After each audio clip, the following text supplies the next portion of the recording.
രണ്ടാമത്തെ ഭാഗം, you cannot move without really bringing the Bible into life. വേദപുസ്തകം നമ്മുടെ ജീവിതത്തിൻ്റെ സാഹചര്യങ്ങളിൽ സജീവമാകാതെ, സചേതനമാകാതെ there is no existence for church. സഭയ്ക്ക് മുൻപോട്ട് ഒരു നിലനിൽപ്പില്ല എന്നുള്ളതാണ്. ഇന്ന് വളരെ സ്ഥൂലമായ വ്യാഖ്യാനങ്ങൾ, വളരെ കൺവീനിയൻ്റ് ആയിട്ടുള്ള മീനിങ് മേക്കിങ്സ്, വ്യാഖ്യാനങ്ങൾ, വിശദീകരണങ്ങൾ, ആശയങ്ങളാണ് പലപ്പോഴും നമുക്ക് പൊതുവെ കേൾക്കാനായിട്ട് സാധിക്കുന്നത്. ദൈവത്തെ സ്നേഹിക്കുക, മാനവികതയെ അല്ലെങ്കിൽ മാനവരെ ശുശ്രൂഷിക്കുക എന്നുള്ള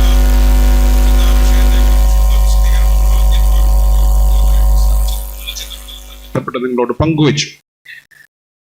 ആ ഭാഗത്തെ നിലനിർത്തിക്കൊണ്ട് തന്നെ ആ ആശയത്തെയും അതിൻ്റെ സാരാംശത്തെയും സത്തയെയും ഉൾക്കാമ്പിനെയും ഒക്കെ നിലനിർത്തിക്കൊണ്ട് തന്നെ ഒരു വേദപുസ്തക ഭാഗം നമ്മുടെ പൊതുവായ പഠനത്തിന് വേണ്ടി, പരിചയമുള്ള ഒരു വേദപുസ്തക ഭാഗം നമ്മുടെ പൊതുവായ ചിന്തയ്ക്കും പഠനത്തിനുമായി വിധേയപ്പെടുത്താമെന്ന് ആഗ്രഹിക്കുന്നു. കാരണം every challenge, every crisis that we face in our lives compels us to revisit the scripture in its full sense. നമ്മൾ ജീവിതത്തിൽ നേരിടുന്ന പ്രയാസങ്ങളുടെയും പ്രതിബന്ധങ്ങളുടെയും പ്രതിസന്ധികളുടെയും ഒക്കെ വെളിച്ചത്തിൽ, പശ്ചാത്തലത്തിൽ വേദപുസ്തകത്തെ അതിൻ്റെ ശരിയായ, അതിൻ്റെ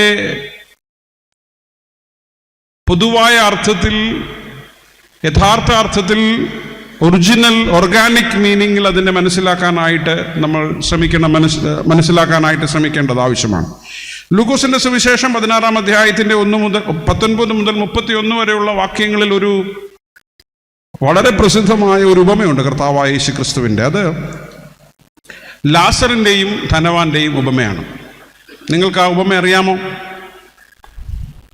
ലാസറിൻ്റെയും ധനവാന്റെയും ഉപമ അറിയാമോ? എന്താണ് അതിൻ്റെ സംഭവം? ഞാൻ സ്റ്റേജിൽ ഇരിക്കുന്നവരോട് ചോദിക്കുന്നില്ല. രണ്ട് മനുഷ്യരെ കുറിച്ചുള്ള കർത്താവിൻ്റെ ഒരു കഥയാണ്. അതിലൊരാൾ ധനവാനായിരുന്നു, extremely rich. He was extremely rich. അദ്ദേഹത്തിൻ്റെ സമ്പത്തിൻ്റെ ധനത്തിൻ്റെ ഒരു എക്സ്ട്രീമിറ്റിയെക്കുറിച്ച് വേദപുസ്തകം വളരെ കാര്യമായിട്ട് വ്യാഖ്യാനിക്കുന്നുണ്ട്, പറയുന്നു, വിശദീകരിക്കുന്നുണ്ട്. ആൻഡ് ദർ ഈസ് അതർ ഗായ്, അദ്ദേഹത്തിൻ്റെ പേര് ലാസർ എന്നാണ്, അല്ലേ? അതൊരു വളരെ ഒരു ലൂക്കോസിൻ്റെ ഒരു പ്രത്യേക സവിശേഷതയാണ്. സാധാരണ ഇത് വലിയ വലിയ മനുഷ്യന്മാരുടെ പേരാണ് പറയുന്നത്, പക്ഷേ ഇവിടെ അവഗണിക്കപ്പെടേണ്ട ഒരാളാണ് സുവിശേഷകാരൻ രേഖപ്പെടുത്തുന്നത്. അതൊരു ചരിത്രം രേഖപ്പെടുത്തുമ്പോൾ പൊതുവെ സംഭവിക്കുന്ന ഒരു തെറ്റ് ലൂക്കോസ് തിരുത്തുന്നു. സമ്പന്നന്മാർ ഓർമ്മിക്കപ്പെടാൻ അവർക്ക് എഴുത്തുകളുണ്ട്, അല്ലേ? നമ്മുടെ പള്ളികളുടെ ഭിത്തികളിലൊക്കെ എഴുത്തുകളുള്ളതുപോലെ. ഞാൻ ഒരു പാഴ്സണേജിൽ താമസിച്ചപ്പോൾ എൻ്റെ കട്ടിലേന്ന് എഴുന്നേൽക്കുമ്പം 20 കൊല്ലം മുമ്പ് മരിച്ചു ഒരു അപ്പച്ചൻ്റെ പേരാ, in loving memory of so and so. ഞാൻ ആ പുള്ളി ഓർത്തുണ്ടോ എന്നും എഴുന്നേക്കുന്നത്. വീടിനകത്താണ്, കറക്റ്റ്. ഇപ്പം നമ്മൾ കുറേ കൂടെയൊക്കെ പോളിഷായിട്ടൊക്കെ നമ്മുടെ ഓഫീസ് റൂമിലൊക്കെ ഒറ്റ ഫലകത്തിലൊക്കെ സ്പോൺസേഴ്സിൻ്റെ പേരൊക്കെ. പിന്നെ ഇതൊന്നും ഇല്ലാതെ നമുക്കൊന്നും പണി നടക്കാത്തതുകൊണ്ട് ഇതൊക്കെ നടത്തിയേ പറ്റുള്ളൂ.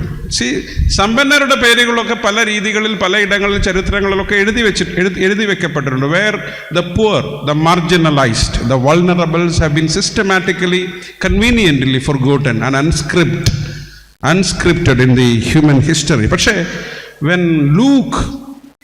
when he records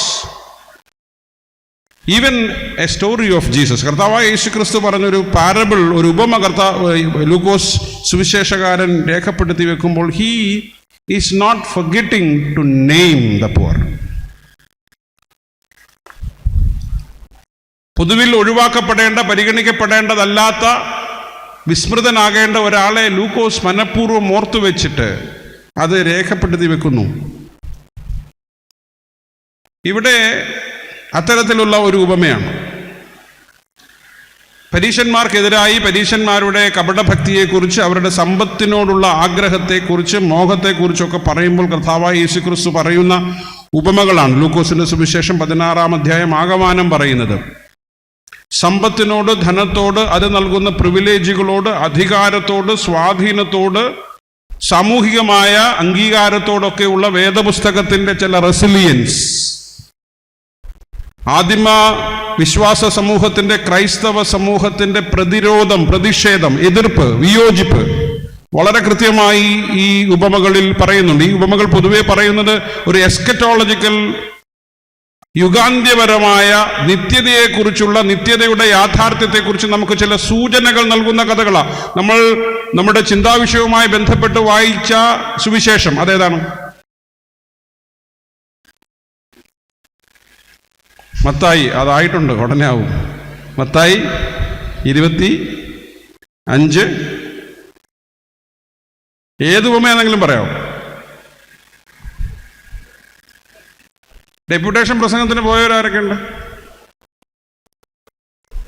ആരും പോയിട്ടില്ല. അതാണ് സത്യം പറയത്തില്ല എന്നുള്ളതാണ് നമ്മുടെ ജനറേഷനിൽ വേറൊരു കുഴപ്പം. നിങ്ങളൊക്കെ പോയിട്ടുള്ളതാണ്, ഘോരഘോരം പ്രസംഗിച്ചിട്ടുള്ളതാണ്. പാവം ബിബിൻ ജേക്കബ് അച്ഛൻ എഴുതി വെച്ചത് വേദപുസ്തകത്തെ തുറന്നു വെച്ച് കീച്ചിട്ടും ഉണ്ടാവും, ഇല്ലേ?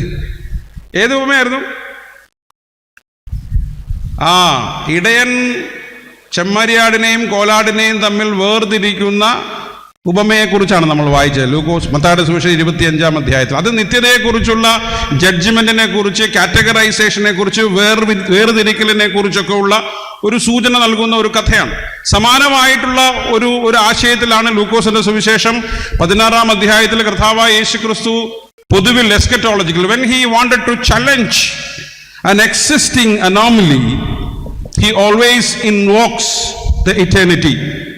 നമ്മളെപ്പോഴും നിത്യതയെ കാണുന്നത് ഇതെല്ലാം കഴിഞ്ഞ് നമുക്കൊരു വലിയ സന്തോഷകരമായ, സമാധാനപരമായ ഒരു സംഗതി മരണത്തിന് ശേഷം ഒരുക്കി വെച്ചിട്ടുണ്ട് എന്ന് നമ്മളെ വല്ലാതെ ചിന്തിക്കാനും ആശിക്കാനും പ്രേരിപ്പിക്കുന്ന ഒരു തരത്തിലാണ് പലപ്പോഴും എറ്റേണിറ്റിയെ നമ്മൾ മനസ്സിലാക്കുന്നത്. No, eternity is invoked in the narrative, in the exposition of Jesus, only when he wanted to address a present crisis.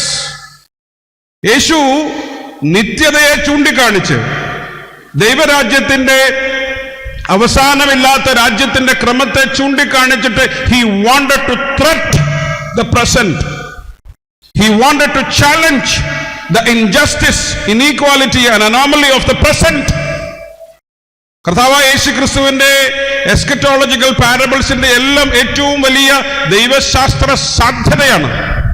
നമ്മൾ പലപ്പോഴും ദുർബലരൊക്കെ നീതി നിഷേധിക്കപ്പെടുമ്പോൾ, അവരുടെ ആഗ്രഹങ്ങൾ സാധിക്കാതെ വരുമ്പോൾ, അവരുടെ ന്യായമായ അവകാശങ്ങളൊക്കെ നിഷേധിക്കപ്പെടുമ്പോൾ അവർ അവസാനം പറയുന്നൊരു വാക്കുണ്ട്. എല്ലാ വാതിലുകളിലും പോയി എല്ലാവരുടെയും മുൻപിൽ മുട്ടി എല്ലാവരോടും യാചിച്ച് ഒരിടത്തു നിന്നും ഒരു കരുണയും ഒരു കരുതലും കിട്ടാതെ വരുമ്പോൾ അവർ പറയുന്നൊരു വാക്കുണ്ട്, നിന്നോടൊക്കെ ദൈവം ചോദിക്കും. ശരിയാ, ദൈവം ചോദിക്കുന്നതിനെ കുറിച്ചാണ് കർത്താവ് പറയുന്നത്. ദൈവം ചോദിക്കും എന്ന് വളരെ കൃത്യമായി അന്ന് അവിടെയുള്ള ദരിദ്രരെയും പാവപ്പെട്ടവരെയും പാർശ്വവൽക്കരിക്കപ്പെട്ടവരെയും അങ്ങനെയുള്ള അവഗണിക്കപ്പെട്ട സകല മനുഷ്യരുടെയും ജീവിതത്തിന്റെ പരിതാപാവസ്ഥയെക്കുറിച്ച് കർത്താവായ യേശുക്രിസ്തു പറയുമ്പോൾ പറയുന്നു, there will be a day, there will be a time where you should be answered. You will be questioned. നിങ്ങൾ ചോദ്യം ചോദിക്കപ്പെടുന്ന, നിങ്ങളുടെ ഈ വർത്തമാനകാല ജീവിതത്തിന്റെ പുഴുക്കുത്തുകളെയും അനീതികളെയും അധർമ്മങ്ങളെയും ഒക്കെ വെല്ലുവിളിക്കുന്ന, അതിനെയൊക്കെ തകിടം മറിക്കുന്ന, അതിന്റെയൊക്കെ വെളിച്ചത്തിൽ നീയൊക്കെ ശിക്ഷിക്കപ്പെടുന്ന, നിത്യമായി ശിക്ഷിക്കപ്പെടുന്ന, വീണ്ടെടുപ്പാകാതെ വിധം തിരിച്ചു വരുവാൻ കഴിയാതെ വിധം മടങ്ങി വരുവാൻ കഴിയാത്ത വിധം നീയൊക്കെ നിത്യമായി ശിക്ഷിക്കപ്പെടുന്ന ഒരു സമയമുണ്ടാകും, സാഹചര്യമുണ്ടാകും. അത് ദൈവത്തിന്റെ വെളിപ്പെടുത്തലാകും എന്ന് കർത്താവ് ഭീഷണിപ്പെടുത്തുന്നു. Parables are not simple stories. Parables are social threats, spiritual challenges for all of us to change our present. എന്റെയും നിങ്ങളുടെയും വർത്തമാനകാല സ്വഭാവത്തെ തിരുത്തുവാൻ, നിത്യതയുടെ യാഥാർത്ഥ്യത്തിന്റെ വെളിച്ചത്തിൽ, നിത്യതയുടെ സത്യത്തിന്റെ വെളിച്ചത്തിൽ നമ്മളെ വെല്ലുവിളിക്കുകയാണ് കർത്താവായ യേശുക്രിസ്തു. യേശു ഈ ധനം കൂട്ടിവെക്കുവാൻ, സമ്പത്ത് കൂട്ടിവെക്കുവാൻ, ദാരിദ്ര്യത്തെ വർദ്ധിപ്പിക്കുവാനായിട്ട് പാടുപെടുന്ന പരീശന്മാരോട് അവരുടെ വെളിച്ചത്തിൽ ശിഷ്യന്മാരോട് പറയുന്ന കഥയാണിത്. ഈ ഉപമ 3 കാര്യങ്ങൾ ചെയ്യുന്നുണ്ട്. ദൈവത്തെ സ്നേഹിക്കുന്നവർ, സമൂഹത്തെ ശുശ്രൂഷിക്കാൻ വിളിക്കപ്പെട്ട നമ്മൾ ചെയ്യേണ്ട 3 കാര്യം. 1, എക്സ്പോസ് ദി എക്സ്ട്രീമിറ്റീസ്. ഈ പാരബിൾ, ഈ ഉപമ സമൂഹത്തിൽ നിലവിലിരിക്കുന്ന നമ്മളൊക്കെ ഭാഗമായി നിൽക്കുന്ന, നമ്മളൊക്കെ ജീവിക്കുന്ന ഈ സാമൂഹിക ചുറ്റുപാടിൽ നിലവിലിരിക്കുന്ന ചില വൈരുദ്ധ്യങ്ങളെ, ചില വിഭാഗീയതകളെ, വിവേചനങ്ങളെ, വിരുദ്ധതകളെ കൃത്യമായി വെളിവാക്കുന്നു. ലോകചരിത്രം പല സമയങ്ങളിൽ, പല സാഹചര്യങ്ങളിൽ, പല പ്രത്യയശാസ്ത്രങ്ങളിൽ, പല ഭരണക്രമങ്ങളിലൂടെ ശ്രമിച്ചിട്ടും തിരുത്താനാവാത്ത, പരിഹരിക്കാനാവാത്ത the largest primordial ever existing dichotomy, paradox, is the paradox between the rich and the poor. മാനവ ചരിത്രം ആകമാനം വികസനത്തിന്റെയും വളർച്ചയുടെയും ഒക്കെ വഴിയിൽ എത്രത്തോളം ഒക്കെ പ്രത്യയശാസ്ത്രങ്ങൾ ഉണ്ടായിട്ടും, ഭരണക്രമങ്ങൾ ഉണ്ടായിട്ടും, നയരൂപീകരണങ്ങൾ ഉണ്ടായിട്ടും, സംഘടനകൾ ഉണ്ടായിട്ടും, സംവിധാനങ്ങൾ ഉണ്ടായിട്ടും, സിസ്റ്റംസ് ഉണ്ടായിട്ടും ഇന്നും വർദ്ധിക്കുന്നതല്ലാതെ, ബീഭത്സമാകുന്നതല്ലാതെ, ഭീകരമാകുന്നതല്ലാതെ, നിത്യമായി നിലനിൽക്കുന്ന, അനാദികാലം മുതൽ തന്നെ നിലനിൽക്കുന്ന ഒരു വലിയ വൈരുദ്ധ്യമാണ് the paradox between the rich and the poor. യേശു അത് ചകഞ്ഞെടുക്കുകയാണ്. 2 പേരെ കുറിച്ച് പറയുന്നു. ഒരാൾ സമ്പന്നൻ, ഒരാൾ ദരിദ്രൻ. Irreconcilable asymmetries of life. ഞാൻ നിങ്ങളൊക്കെ ജീവിക്കുന്ന ലോകം, it's not all about entertainment. നമ്മളൊക്കെ വളരെ, അവർ പോയോ? പണി കഴിഞ്ഞപ്പോൾ അണ്ണന്മാർ പോയി, എൻ്റർടൈനേഴ്സ് പോയി. ഇനിയിപ്പോൾ ഞാനാണ് അടുത്ത performer. Life is not exclusively entertainment. എല്ലാത്തിലും വിനോദോപാധി കണ്ടെത്താൻ ശ്രമിക്കുന്നവർ.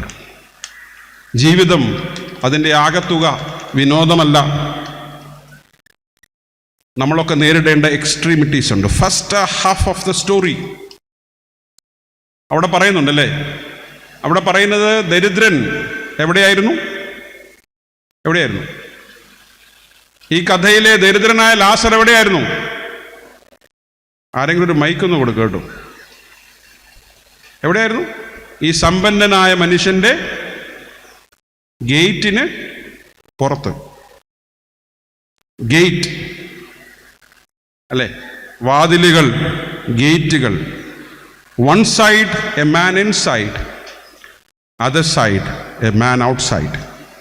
ഒരു വശത്ത് ഒരു മനുഷ്യൻ അകത്തും, മറുവശത്ത് ഒരു മനുഷ്യൻ പുറത്തും. You know, gate always belong to the insiders. ആർക്ക് വേണ്ടിയിട്ടാ ഗേറ്റ് ഉണ്ടാക്കുന്നത്? ആർക്ക് വേണ്ടിയിട്ടാ മതിലുണ്ടാക്കുന്നത്? പുറത്തുള്ളവർക്ക് വേണ്ടിയിട്ടല്ല മതിലുകൾ അകത്തുള്ളവർക്ക് വേണ്ടിയിട്ടാണ്. മതിലിലെ ഗേറ്റും അകത്തുള്ളവർക്ക് വേണ്ടിയിട്ടാണ്. And the wall and the gates protect the interest of the insiders. Inside life, rich life. Outside life, poor life. ഒരാൾ പർപ്പിളൊക്കെ ഇട്ട്, ഒരാൾ നല്ല രീതിയിൽ ഭക്ഷണം കഴിച്ച്, നല്ല ഉടുപ്പൊക്കെ ഇട്ട്, എല്ലാ ആഡംബരത്തിലുമൊക്കെ കഴിയുമ്പോൾ മറുവശത്ത് he does not have any companion. Only his companions, his party mates are the dogs. അവരാരാണ്? തെരുവ് നായ്ക്കളാണ്. ഈ മനുഷ്യന്റെ വ്രണം നക്കി തൽക്കാലത്തേക്കെങ്കിലും ലാസറിന് ആശ്വാസം നൽകുന്ന companions. On the one side there is a man who is powerful to give, and on the other side you see a man who is, powerless only to beg, യാചിക്കാൻ, മറ്റുള്ളവൻ്റെ കരുണയ്ക്ക് വേണ്ടി, ഔദാര്യത്തിന് വേണ്ടി യാചിക്കാൻ മാത്രം, അതിനു പോലുമുള്ള അവകാശം പോലുമില്ലാതെ പുറത്തേക്ക് എറിയപ്പെടുന്ന ഒരു ലോകം.